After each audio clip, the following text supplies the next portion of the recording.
أحييكم وبالأشواق ناتيكم فأغلى وردنا أنتم وكل الورد نهديكم. نظام الدین اولیاء علیہ رحمہ کو محبوب الہی کہتے ہیں نا. ان کا واقعہ بھی علماء نے یہ لکھا ہے، صوفیاء نے، کہ ان کے شیخ حضرت بابا فرید الدین گنج شکر رحمۃ اللہ تعالی علیہ ایک دن موج میں آ گئے اور کہا کہ نظام الدین محب بنو گے یا محبوب بنو گے؟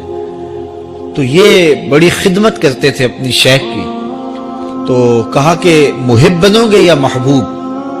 تو کہا حضرت اگر اجازت ہو تو اپنی ماں کو نہ پوچھاؤں.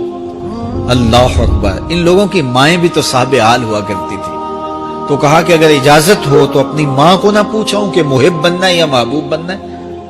کہا جاؤ تمہیں اجازت ہے.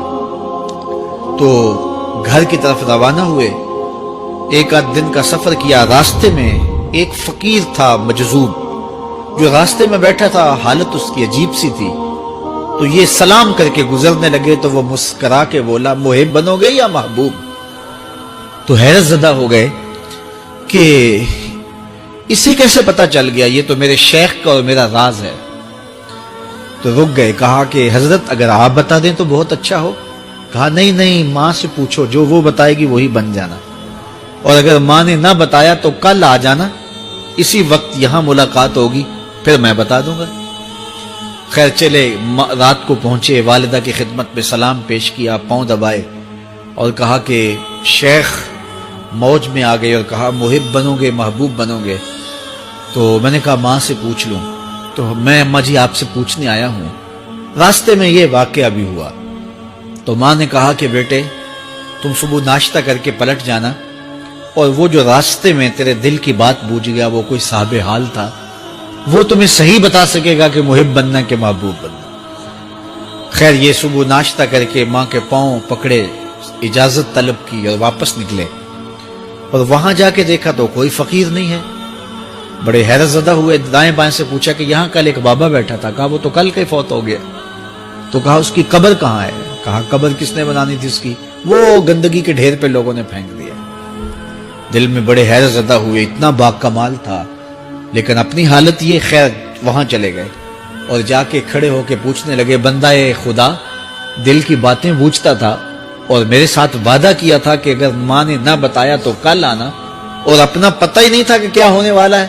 یہ بات کہی تو بابا اٹھ کے بیٹھ گیا. عرش فرش تے بانگا ملیاں تے مکے پہ گیا شور، بلے شاہ سا مرنا ناہی تے گور پیا کوئی ہور. ہاں اٹھ کے بیٹھ گیا اور کہا کہ نظام الدین محبوب بننا محب نہ بننا. محبوں کا یہ حال ہوتا ہے، نہ کفن ملتا ہے نہ دفن ملتا ہے. محبوب بنو گے تمہاری قبر پہ بھی میلے لگیں گے.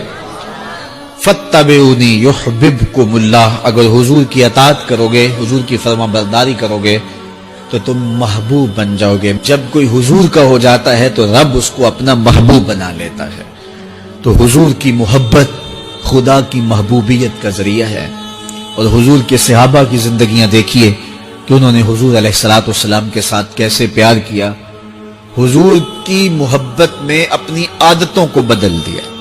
حالانکہ عادتیں نہیں بدلی جاتی، طباع کا اختلاف یہ فطری بات ہے. ایک کو ایک چیز پسند ہوتی ہے، دوسرے کو وہ چیز پسند نہیں ہوتی ہے. بعض کا ماں کو مسئلہ ہوتا ہے کہ یہ چیز اگر میں تیار کرتی ہوں تو میرا دوسرا بیٹا نہیں کھاتا، تو اس کے لیے بعض سے الگ سے کوئی چیز تیار کرنی پڑتی ہے کہ اس کی ڈیمانڈ یہ ہے اور میرے اس بیٹے کی ڈیمانڈ یہ ہے. لیکن صحابہ کی زندگیاں دیکھیے، انہوں نے اپنی طبیعتیں بھی حضور کی طبیعت کے سانچے میں ڈھال دی. حضرت انس بن مالک کو کسی نے دیکھا کہ وہ شوربے سے کدو کے ٹکڑے نکال کے کھا رہے ہیں. تو کہا یہ کیا کر رہے ہو؟ کہا میں نے ایک دن حضور کو یوں کرتے ہوئے دیکھا تھا. تو طباع کا اختلاف یہ ایک فطری اختلاف ہوتا ہے، لیکن صحابہ نے اس کو بھی چھوڑا اور حضور کی محبت کے سانچے میں ڈال دیا. حضور کی چاہت پہ اپنے مزاج کو بدلا. اللہ اکبر. حضور علیہ الصلوۃ والسلام مدینہ المنورہ کی گلی سے گزر رہے تھے. ایک گنبد نما مکان بن رہا تھا اور ایسے مکان حضور کو پسند نہیں تھے. تو آقا کریم علیہ السلام نے پوچھا یہ مکان کس کا ہے؟ کہا فلاں انصاری کا ہے. حضور گزر گئے. چہرے پہ تھوڑے سے ناگواری آثار حویدہ ہوئے. کسی نے اس صحابی کو بتا دیا کہ حضور گزرے تھے، تیرے مکان کو دیکھا شاید پسند نہیں آیا۔ 2-4 دن کے بعد حضور دوبارہ گزرے، دیکھا کہ وہاں ملبے کا ڈھیر پڑا ہوا تھا۔ فرمایا صحابی کو بلایا گیا، کہا میں پرسوں ترسوں گزرا تھا، تیرا مکان دیکھا تھا، یہ کیا ہوا؟ عرض کی میں نے گرا دیا ہے۔ فرمایا کیوں؟ عرض کی سنا تھا آپ کو پسند نہیں، سنا تھا آپ کو پسند نہیں۔ میں اور آپ دیکھیں ہمارا کیا کیا حضور کو پسند ہے، سر سے لے کر پاؤں تک، نجی زندگی سے لے کے سیاسی زندگی تک، اپنے امور ذات سے لے کر کے اپنی معاشرتی زندگی تک، ہمارا کیا کیا حضور کو پسند نہیں، اور ہر وہ چیز بدل دیں جو حضور کو پسند۔ وبالأشواق ناتيكم فأغلى وردنا أنتم وكل الورد نهديكم